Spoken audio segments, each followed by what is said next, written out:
Aujourd'hui, ensemble, nous allons, comme il a été indiqué, si vous avez vu sur Internet, sur les réseaux sociaux, le conquérant face à ses défis. Donc, depuis le début du mois de juillet, nous nous sommes attardés sur le thème du conquérant, en méditant particulièrement la vie de Josué, qui est réellement qui a été un conquérant et qui nous enseigne encore aujourd'hui. Et nous avons lu plusieurs fois ce verset qui se trouve dans Josué 1, verset 1er. Et il arriva, après la mort de Moïse, serviteur de l'Éternel, que l'Éternel parla à Josué, fils de Nun, qui servait Moïse, disant, « Moïse, mon serviteur est mort, et maintenant, lève-toi, passe ce Jourdain, toi et tout ce peuple, pour entrer dans le pays que je leur donne à eux, les fils d'Israël. Tout lieu que foulera la plante de votre pied, je vous l'ai donné. Je vous l'ai donné. C'est déjà donné, comme j'ai dit à Moïse. Alors nous avons vu ensemble qu'être animé d'un esprit, d'une mentalité de conquête, de conquérant, c'est de réaliser, de savoir que Jésus nous a déjà bénis de toutes sortes de bénédictions spirituelles dans les lieux célestes. Nous sommes déjà bénis. C'est de savoir que légalement, nous avons tout pleinement en Jésus. Légalement. Mais maintenant, il faut aussi vivre cela d'une façon effective, recevoir ce que Dieu nous a donné. Et cela n'est possible qu'avec un esprit de conquérant, une mentalité de conquête. Un conquérant chrétien part à la conquête de ce que Dieu nous a. Un conquérant part à la conquête de ce que Dieu nous a non seulement promis, mais de ce qu'il nous a déjà. Je vous l'ai donné. Donner, c'est donner. Amen. Nous sommes donc invités, vous et moi, à mettre nos pieds sur la terre des promesses de Dieu, à vivre une vie puissante et pleine de bénédictions. Donc je vous invite à continuer dans cette même pensée en lisant toujours dans le livre de Josué, chapitre 3, verset 1er. Josué s'étant levé de bon matin, partit de Sittim avec tous les enfants d'Israël. Ils arrivèrent au Jourdain. Et là, ils passèrent la nuit avant de le traverser. Qui n'a jamais eu d'obstacle? Qui n'a jamais eu d'obstacle à franchir dans sa vie? Le mot, en tant que peuple de Dieu, nous sommes appelés à cela, à traverser. Nous sommes appelés à passer des obstacles. Nous en reparlerons un peu plus tard. Mais retenons que le mot hébreu signifie celui qui traverse. La signification du mot hébreu signifie celui qui traverse. Le peuple de Dieu ne reste pas devant un obstacle. Il ne s'arrête pas. Il franchit, il traverse l'obstacle. Certes, il peut y avoir un temps d'arrêt.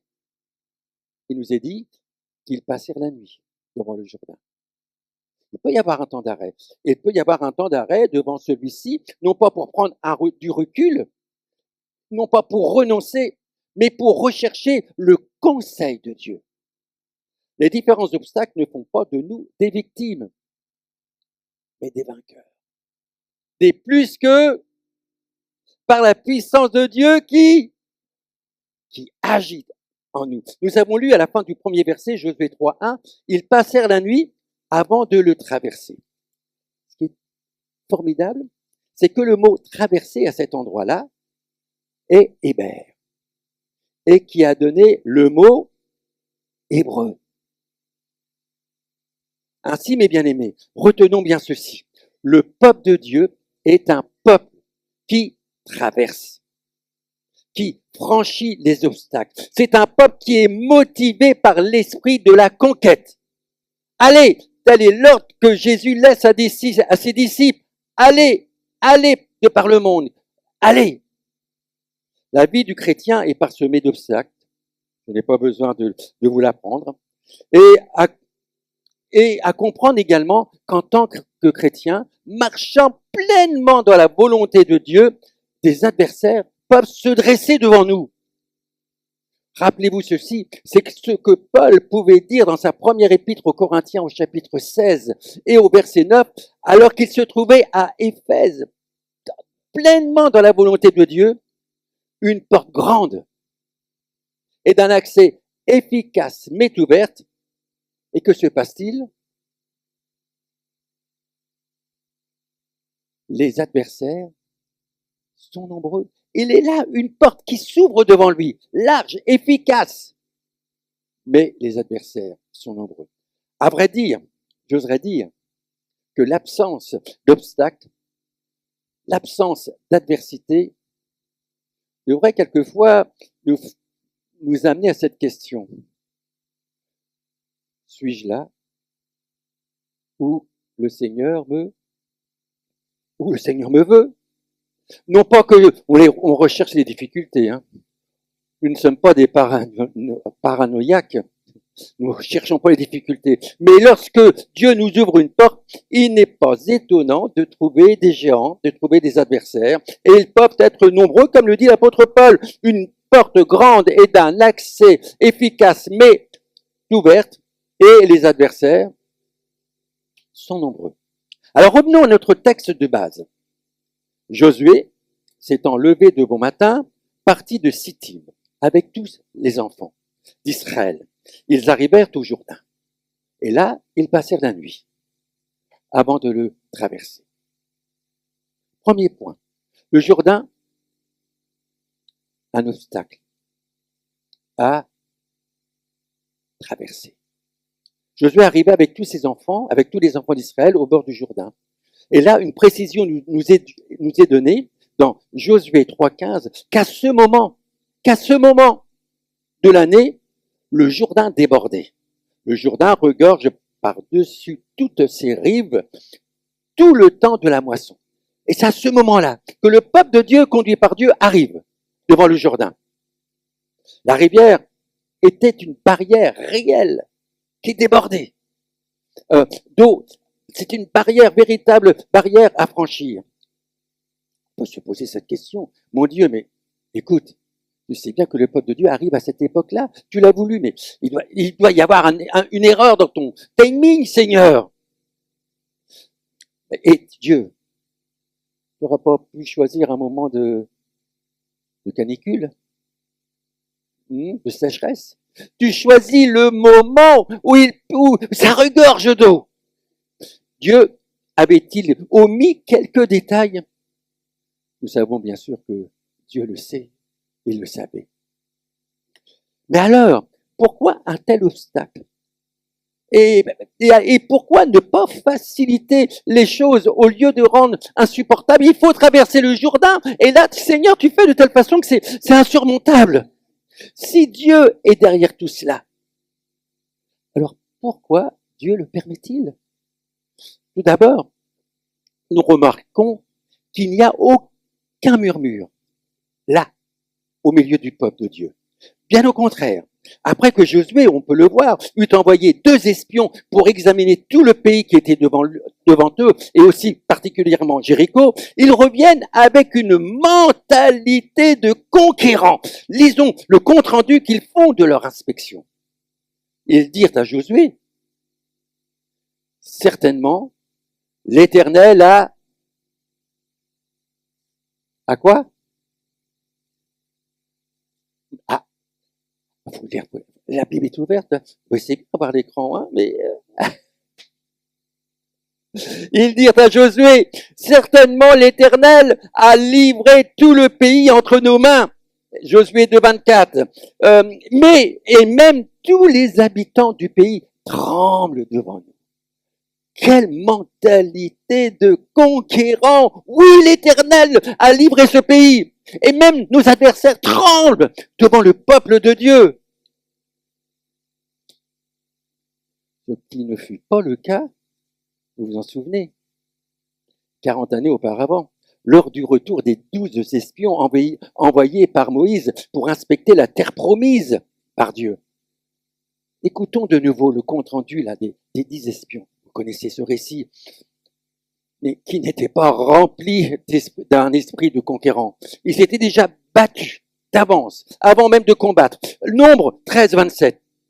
Nous sommes allés dans le pays où tu nous as envoyés, Moïse. À la vérité, oui, c'est vrai, c'est un pays où coule le lait et le miel, et en voici même des fruits. Ah, c'est vrai, le pays, il est comme cela. Mais le peuple qui habite ce pays est puissant. Pas le même discours que les 2 espions, 40 années plus tard. Les villes sont fortifiées, très grandes. Nous y avons vu des enfants d'Anak, donc les géants. Alors, verset 30, Caleb firent taire le peuple qui murmurait contre Moïse et dit, montons, emparons-nous du pays. Nous y serons vainqueurs. Soyons honnêtes. Qui n'a jamais ronchonné? Qui n'a jamais murmuré après Dieu, tandis qu'il se retrouvait là, au cœur de l'épreuve, dans une voie sans issue, incapable, eh bien, de franchir par lui-même cet obstacle? Alors, ne trouvez-vous pas étrange de voir le peuple hébreu, 40 années plus tôt, reculer, préférant rebrousser chemin dans le désert, au lieu de franchir le Jourdain pour s'emparer du pays de la promesse. Dieu leur avait dit, je vous donne ce pays.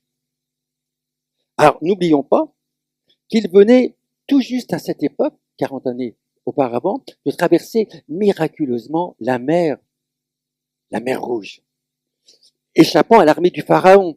Et nous les voyons à présent contrariés et complètement révoltés et à l'écoute du rapport des 10 espions. Alors là, nous découvrons, mes bien-aimés, essayez de comprendre, une réalité spirituelle évidente, qu'il est plus facile de sortir du pays d'Égypte que d'entrer en Canaan, le pays de la promesse. Il est plus facile de sortir du pays d'Égypte que maintenant d'entrer le pays de la promesse.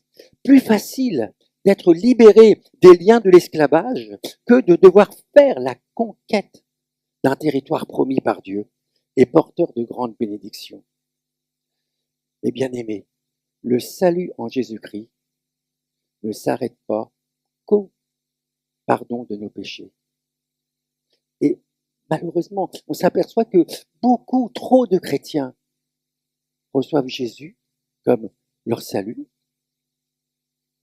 pour le pardon de leurs péchés, mais s'arrêtent là. Ils ne vont pas plus loin. Il y a le Jourdain qui est devant eux. Derrière le Jourdain, il y a la terre de la promesse, mais ils ne traversent pas le Jourdain. Pourtant, ce récit est une magnifique illustration de notre propre délivrance de la culpabilité de notre péché. Nous savons que Satan a été vaincu à la croix, nous l'avons proclamé tout à l'heure, et nous avons immédiatement été libérés de l'étreinte de fer que nous imposait l'esclavage du péché. Cependant, le projet du salut et de délivrance de nos péchés ne s'arrête pas là. Dieu veut nous faire sortir du pays de l'esclavage, symbolisé par l'Égypte, et aussi nous faire entrer dans les réalités du royaume de Dieu. Il veut nous faire entrer dans le pays de la promesse, Canaan. Canaan, je le dis souvent, n'est pas l'image du ciel, mais l'image de notre destinée ici-bas, sur terre. Canaan, c'est le pays de la promesse. Pour nous, aujourd'hui, Dieu nous a bénis aujourd'hui de toutes sortes de bénédictions. Et Dieu veut nous faire entrer dans ce pays de la promesse. Canaan, c'est le pays des promesses que nous devons conquérir. Malheureusement, force est de constater que si nous sommes sortis de l'Égypte, beaucoup de chrétiens ne sont pas entrés dans Canaan. Beaucoup parmi le peuple de Dieu n'entrent pas dans leur destinée. Le désert entre l'Égypte et Canaan est l'endroit où périssent ceux et celles qui se contentent d'une délivrance sans trop d'efforts et qui abandonnent lorsqu'il est question de combat, lorsqu'il est question d'engagement, lorsqu'il est question de conquête, d'être des conquérants. Les tièdes, des cœurs partagés, les chrétiens charnels ne connaîtront jamais le pays de la promesse. Ils resteront des chrétiens dans le désert. Tous ceux qui sont sortis du pays d'Égypte sont morts dans le désert, sauf Josué, Caleb, car ces deux hommes avaient l'esprit de conquérant. Deux hommes sur environ 2 millions de personnes. Quel ratio! Ils étaient motivés par cet esprit de conquête. Alors pourquoi Josué, me direz-vous? Pourquoi Caleb? Étaient-ils les chouchous du Seigneur? Il n'y a point de favoritisme devant le Seigneur. Dieu ne fait pas de préférence. Mais Dieu fait une différence avec quelqu'un qui fait la différence. Dieu fait une différence avec quelqu'un qui fait la différence. Dieu a vu que Josué et Caleb ont fait la différence. Et alors, Dieu va faire une différence. C'est important de savoir que tout ce que tu fais dans le lieu secret, là où l'on ne te voit pas, tout ce que tu penses, tout ce que tu dis, toutes tes mobiles, Dieu le voit. Et alors on peut être étonné, Dieu va appeler celui-ci, Dieu va appeler celle-là, Dieu fait entrer celui-ci dans le ministère, Dieu va faire entrer celui-là dans le pays de la promesse, et l'autre n'y entre pas. Dieu va faire entrer telle église locale dans sa destinée, et l'autre église locale n'y entre pas. Mais pourquoi? Parce qu'ils ont fait la différence. Alors Dieu fait la différence. Nous sommes appelés à traverser. Telle est la caractéristique du peuple de Dieu, hébreu, celui qui traverse. Et non à tourner en rond dans le désert de la vie. Un conquérant doit faire face à ses défis, non seulement à faire face à ses défis, mais à les franchir, à les traverser. Bien sûr, j'en conviens, en tournant dans le désert, les Hébreux mangeaient la manne. C'est bien la manne. Mais ils ne mangeaient pas le lait et le miel promis. Dieu avait préparé pour son peuple du lait et du miel au cœur d'un pays de bénédiction. La destinée des Hébreux était de traverser pour entrer dans Canaan et non de rester dans le désert.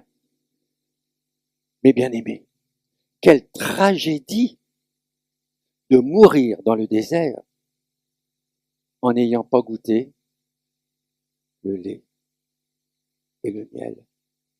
Quelle tragédie de mourir après notre vie sur terre en n'ayant pas goûté tout ce que Dieu avait prévu pour toi.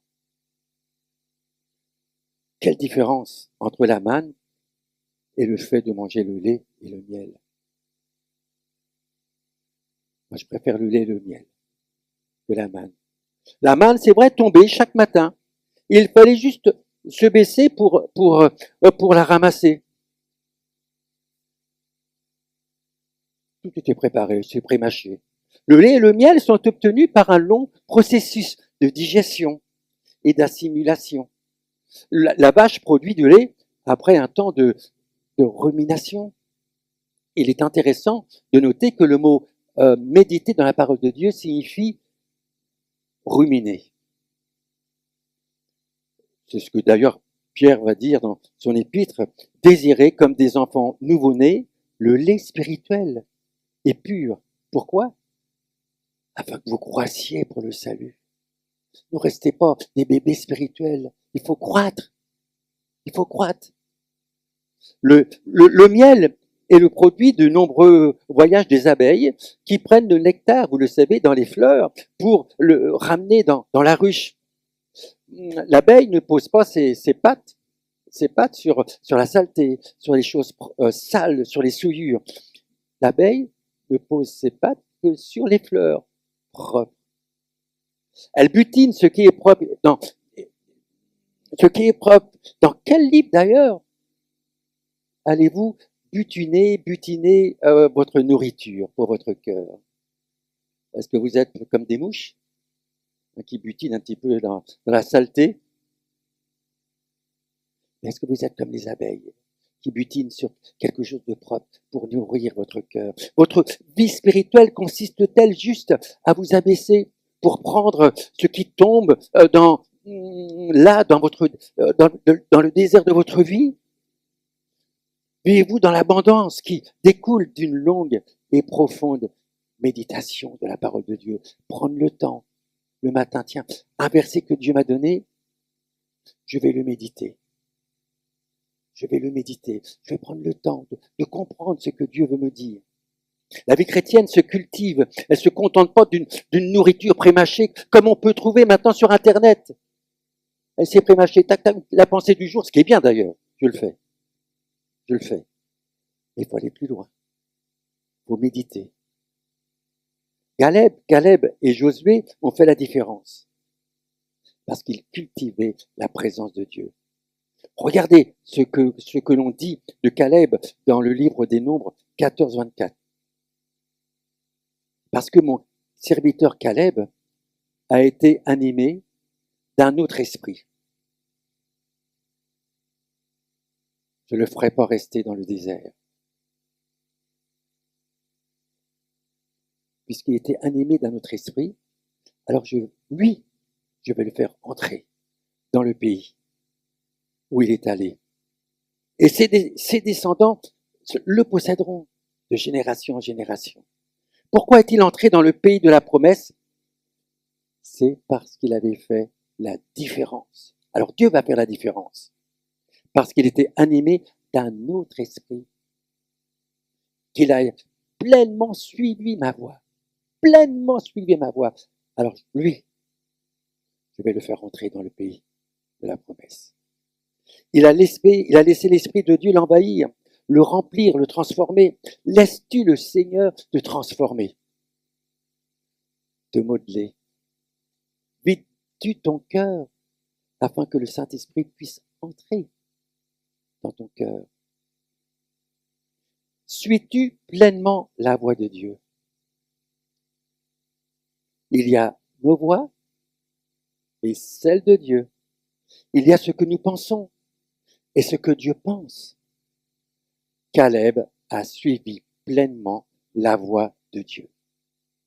Et Dieu a fait la différence.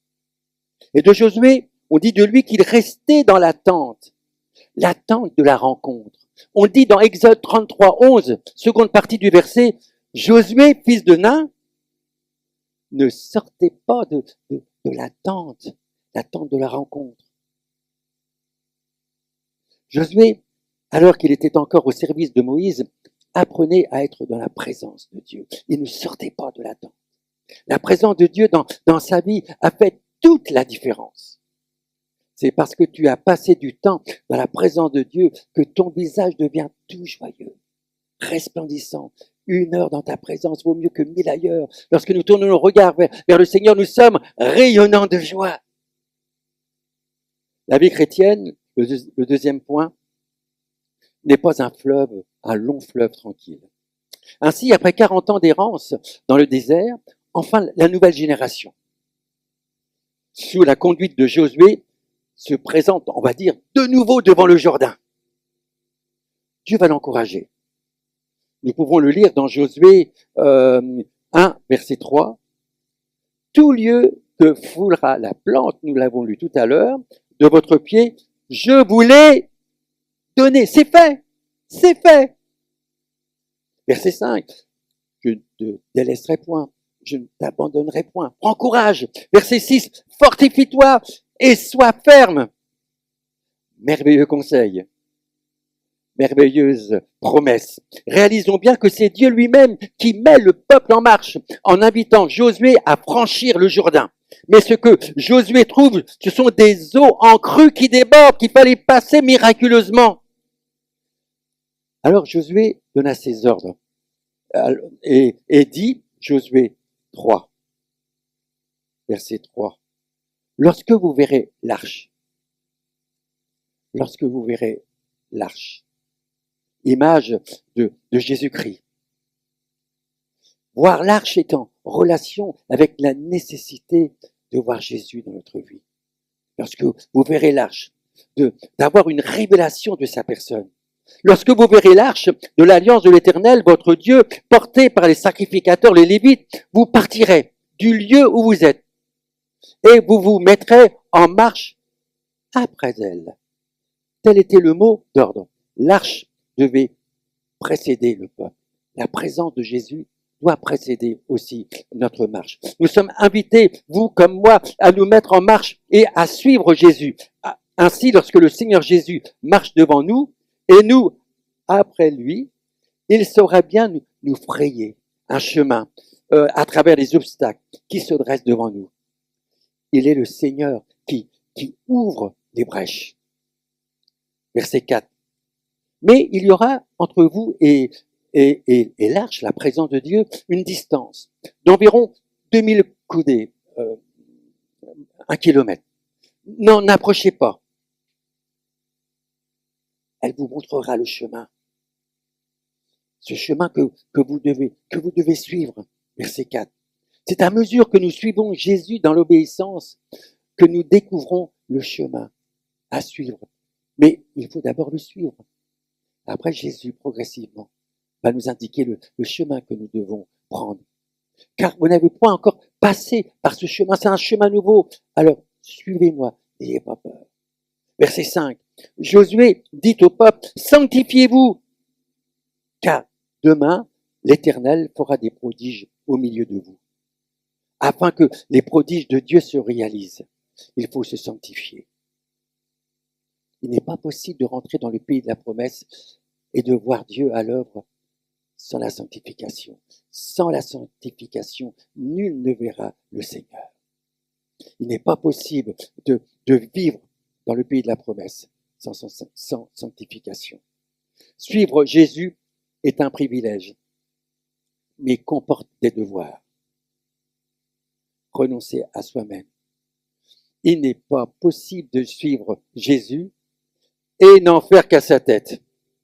Non, c'est pas possible. Je pense que vous en conviendrez, et c'est là tout l'enseignement de Jésus que nous l'avons encore vu la semaine dernière, Luc 3, 23. Si quelqu'un veut venir après moi, qu'il en fasse qu'à sa tête. Non, si quelqu'un veut venir à moi, qu'il renonce à lui-même, qu'il se charge le dimanche matin de sa croix.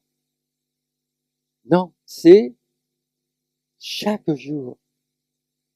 Et qu'il me suive. Et comme je l'ai dit dans le message de la semaine dernière, prendre sa croix, c'est accepter volontairement. Et cela chaque jour, que sa volonté soit nôtre. À l'instar de Jésus dans le jardin de Gethsémani qui a dit, Seigneur, non pas ma volonté, Jésus qui dit cela, mais ta volonté. Ainsi, traverser le désert, ce n'est pas seulement sortir du pays de l'Égypte, ni sortir de la tyrannie de Satan, de l'oppresseur, c'est expérimenter une vie de mort à soi-même et à ce monde afin d'entrer dans le pays de la promesse. Le conquérant que nous devons être doit faire face à sa propre volonté en acceptant de faire la volonté de son Père céleste. Quand nous aurons fini de nous illusionner sur nous-mêmes, je vous assure, suivre Jésus remplit notre cœur de joie. Comme vous pouvez le dire ce cantique, c'est une belle chose de servir Jésus. Oui, C'est une belle chose de servir le Seigneur Jésus. Ce n'est pas pénible, bien au contraire, parce que nous entrons dans son amour, dans sa paix, dans son royaume. C'est entrer dans notre destinée que Jésus a prévue pour chacune de nos vies, dans sa volonté à notre égard. Et sa volonté à notre égard, elle est bonne, elle est agréable, elle est parfaite. Tout comme Israël, tu arrives peut-être au bord de ton propre Jourdain. Ton obstacle devant toi. Parce que tu es fatigué de ta vie chrétienne vécue jour après jour, aussi bien vécue chez toi, à ton travail et à l'église, et tu es fatigué. Tu es profondément dégoûté de ce séjour dans le désert. Tu ne supportes plus cette mentalité, l'incrédulité, l'idolâtrie qui attaque ta vie et aussi ton service pour Dieu. Et là, il y a ton Canaan. Mais devant Canaan, il y a le Jourdain. C'est ce qui t'amène à t'écrier. J'en ai assez de cette vie chrétienne qui ne m'apporte plus aucune joie. Je suis là, fatigué. Je veux un cœur qui soit brouillant pour toi, un cœur saint. Je refuse de me laisser aller à la dérive, alors que je réalise que nous sommes arrivés probablement à la fin des temps sur cette terre. Probablement ton retour est proche. J'en ai assez de cette vie misérable. Je veux te suivre et aller avec toi jusqu'au bout, quel qu'en soit le prix. L'important, ce n'est pas de commencer une course, mais c'est de franchir l'arrivée en tant que vainqueur. Es-tu déterminé à suivre Jésus de cette manière? Es-tu en route vers ta destinée? Cette destinée que Dieu a prévue pour toi sur cette terre. Fais-tu partie de ceux qui ont fait route avec ceux qui ont accompagné Josué jusqu'au bord du Jourdain? Es-tu devant ton Jourdain maintenant, ce matin? Est-ce que tu donnes un nom à ton Jourdain? Si tel est le cas, autant affronter la réalité en face. Tout d'abord, il te faut passer par la mort à toi-même. Parce que traverser le Jourdain, c'est traverser celui qui descend. C'est le troisième point. Pour mémoire, le premier point était le Jourdain, un obstacle à traverser. Deuxième point, la vie chrétienne n'est pas un long fleuve tranquille. Rappelez-vous que le mot hébreu signifie celui qui traverse, oui, très bien. Et le mot Jourdain signifie celui qui descend. Ce fleuve mesure environ 320 km et il est le seul fleuve au monde à couler sur une distance aussi longue de 150 km au niveau inférieur de la mer avant de se jeter dans la mer morte. Ainsi, pour les Hébreux, celui qui traverse, donc pour les Hébreux, traverser le Jourdain avait pour signification traverser celui qui descend. Qu'est-ce que cela signifie pour nous aujourd'hui? Nous connaissons celui qui est descendu au milieu de nous pour nous sauver. Il est descendu sur cette terre en prenant la forme d'un homme. Vous le savez, il est venu pour nous sauver en offrant sa vie sur la croix. Cet homme qui est descendu, c'est Jésus. Il est important de réaliser que pour entrer dans notre destinée, vivre dans le pays des promesses de Dieu, il nous faut traverser celui qui descend. Passer par le Jourdain, c'est de pouvoir expérimenter ce que Jésus a accompli à la croix. et de pouvoir dire comme Paul en Galates 2:20, j'ai été crucifié avec Christ. Et si je vis, ce n'est plus moi qui vis, c'est Christ qui vit en moi. J'ai été. J'ai été. C'est un fait accompli non pas aujourd'hui, ni hier, ni avant-hier. Non, quand Christ mourut sur la croix il y a environ 2000 ans, je suis mort avec lui. J'ai été. Quand Jésus est mort sur la croix, il a pris non seulement nos péchés, non seulement nos maladies, mais il t'a pris. Toi, moi, quand Jésus est mort sur la croix, j'étais déjà en lui. J'ai été crucifié. J'ai été crucifié avec lui. De sorte que lorsqu'il mourut, je mourus avec lui. Et si je crois à la mort du Seigneur Jésus, je puis proclamer ma propre mort.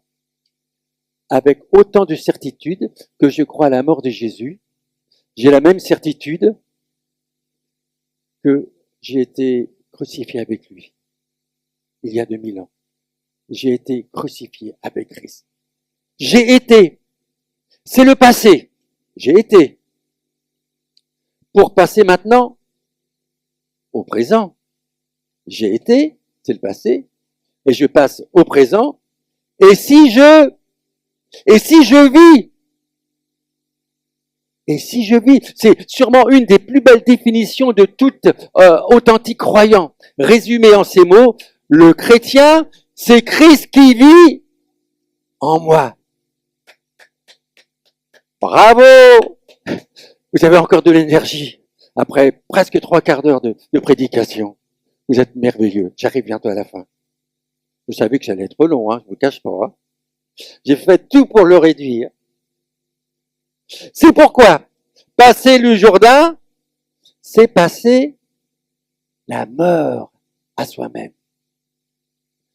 C'est se considérer, comme Paul pouvait le dire dans Romains 6:11, comme mort pour le péché. Considérez-vous comme mort pour le péché et comme vivant pour Dieu en Jésus-Christ.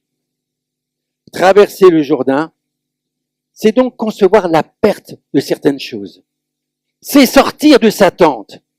C'est le 4e point. Et le dernier point pour aujourd'hui.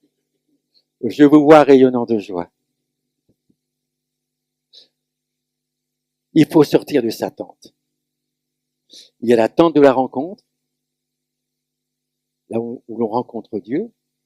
Mais là, nous lisons en Josué 3:14, notre tente, lieu d'habitation. Le peuple sortit de ses tentes pour passer le Jourdain. Passer le Jourdain, il faut sortir de ses tentes. Les tentes parlent de confort et d'installation.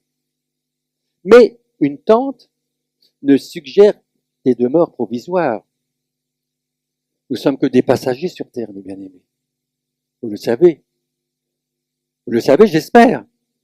Oui, nous sommes que des passagers.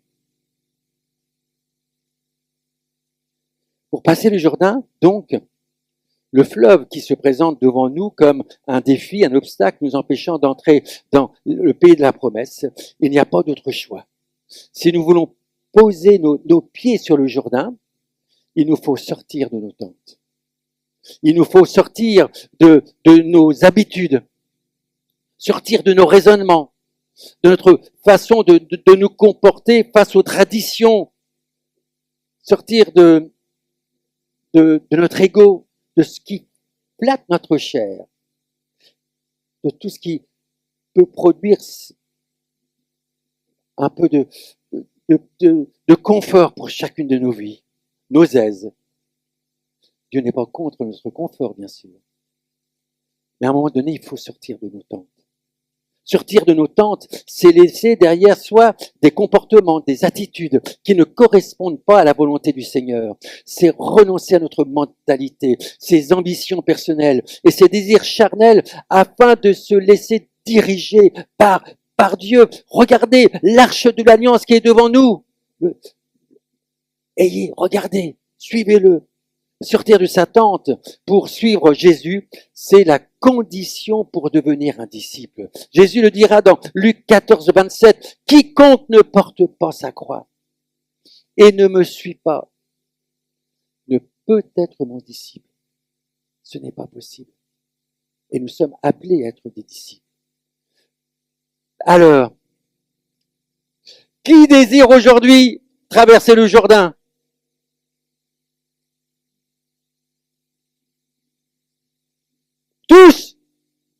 Tous. Ah, vous savez que ça me parle, hein? Je vous parle. J'espère que Dieu vous parle. Mais avant, c'est Dieu qui m'a parlé.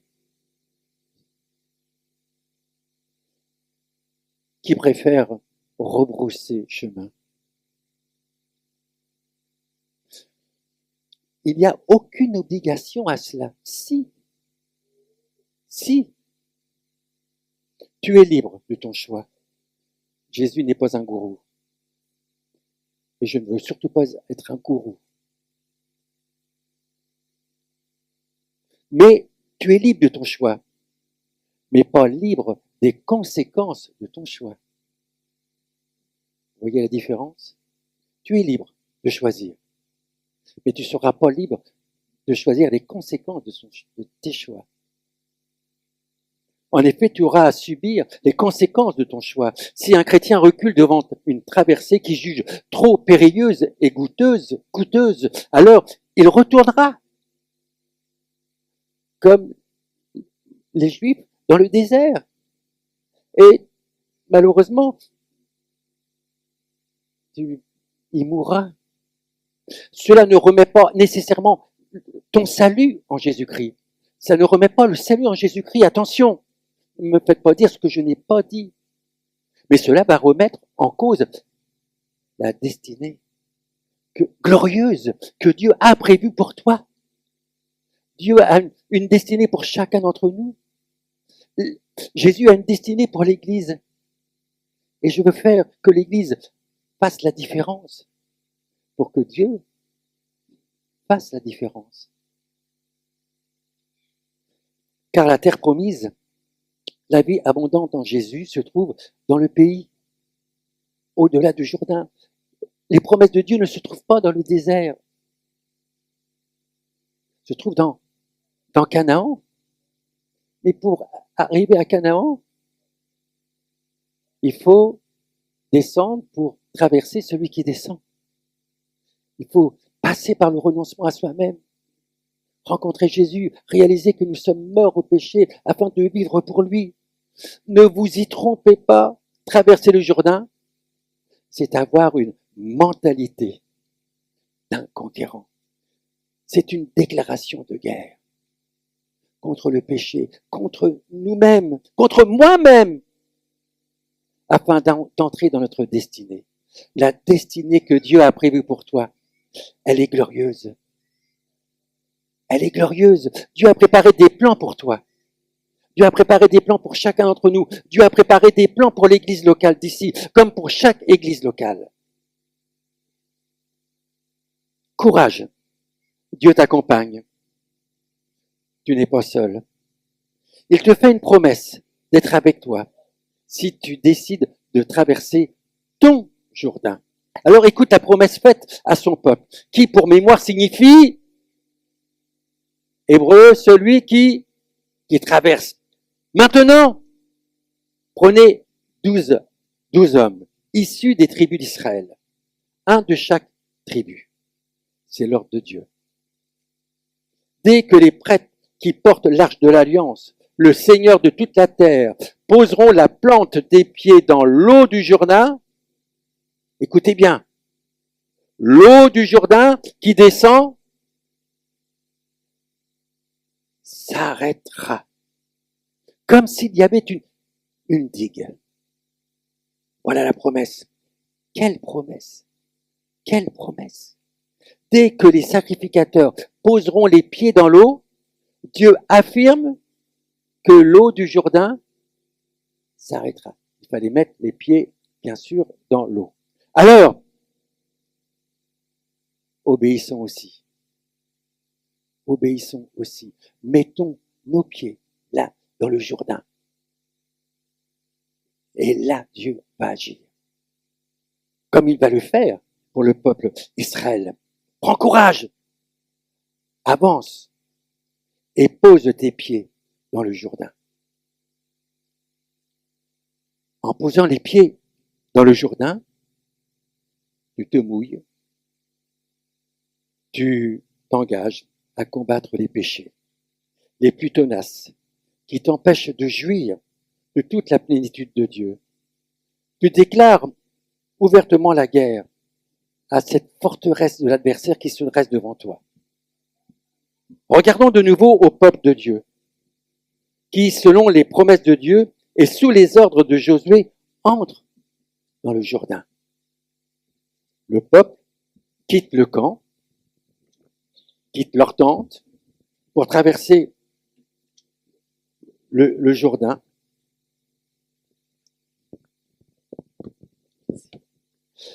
Les prêtres qui portent le coffre de l'alliance du Seigneur, comme indiqué, marchent devant.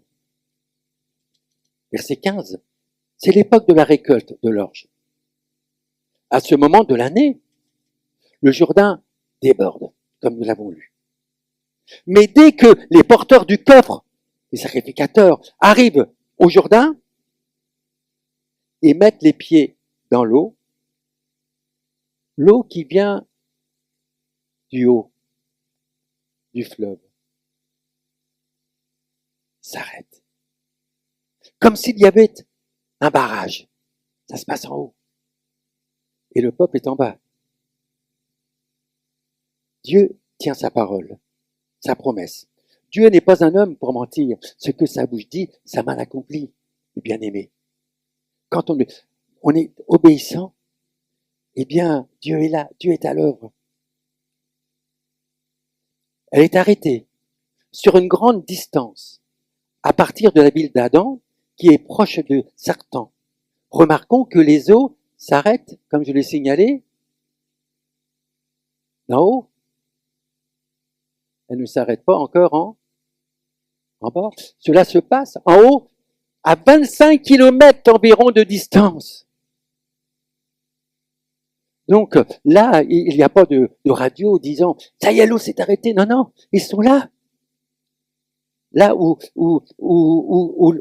a lieu la traversée, à 25 kilomètres, et non sur le lieu où le peuple commence à franchir. Néanmoins, le miracle s'est accompli. L'eau s'est arrêtée. La réponse, elle est en route. La réponse est en route. Elle va bientôt être visible pour les Hébreux, mais pas encore. Il y a des réponses pour toi, pour moi, déjà en route. Mais ça se passe en haut. Ça se passe en haut. La réponse vient aussi. Elle est en route. L'eau qui va vers la mer morte s'arrête de couler. Et le peuple traverse le Jourdain en face de Jéricho et commence. Cela veut dire que les victoires d'aujourd'hui remontent à celle qui a eu lieu en amont dans le temps. À savoir quand Christ est mort pour nos péchés et quand il a été ressuscité pour notre justification. Les résultats observés aujourd'hui sont le fruit de ce qui s'est passé, non pas à 25 kilomètres, mais la conséquence de ce qui s'est passé il y a 2000 ans, de la victoire de Jésus à la croix. C'est en haut. C'est en haut. Les victoires que nous remportons ici-bas sont aussi des victoires qui ont été remportées dans les lieux célestes en Christ. Et quand nous prions, quand nous proclamons les promesses de Dieu aujourd'hui, eh bien, nous savons que la réponse, elle est oui. En ce qui concerne toutes les promesses de Dieu, en Jésus, nous entendons oui. Et nous disons Amen. Même si nous ne le voyons pas, Amen. Je sais que dans les lieux célestes, il y a un cri qui a été retenti. Oui pour ta promesse. Oui pour la promesse. Continue. Alors si tu veux entrer dans ta destinée, préparé par Jésus concernant ta vie sur cette terre, il n'y a pas d'autre chemin. Il te faut maintenant traverser ton Jourdain. Il te faut traverser ton Jourdain. Quel est le Jourdain? Le Jourdain qui se trouve devant toi. Est-ce un péché? Est-ce le fait de vouloir faire peut-être que ta volonté? Est-ce peut-être un découragement? Est-ce que ce Jourdain est ce verdict qu'un homme respectable qui fait son travail a marqué sur un verdict médical? Il fait son travail, mais c'est le verdict d'un homme. Dieu a dit, c'est même pas peut-être, Dieu a dit autre chose. Quel est ton Jourdain? Quelle est la promesse que Dieu a prévue pour toi? Quel est le Jourdain qui est devant toi et que tu n'as pas compris peut-être aujourd'hui? Que pour recevoir la promesse de Dieu, il te faut passer. Il te faut passer par ce Jourdain. Le renoncement à toi-même, la vie sanctifiée. Avoir cette mentalité de conquérant. C'est important. Il faut avoir cette mentalité de conquérant. Ne sois pas dans les murmures. Comme 40 ans auparavant, ils ont murmuré. Ah, bien sûr, ils ont vu que la terre promise était merveilleuse. Ils ont vu qu'il y avait le lait et le miel. Ils ont vu ces choses-là. Ils l'ont vu. Il ne suffit pas de voir. Il faut aller à la conquête. Il faut poser le pied dans le Jourdain. Et là, eh bien, le Seigneur te dit, la réponse est là.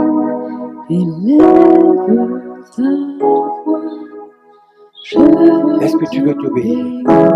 Est-ce que tu veux obéir à Jésus?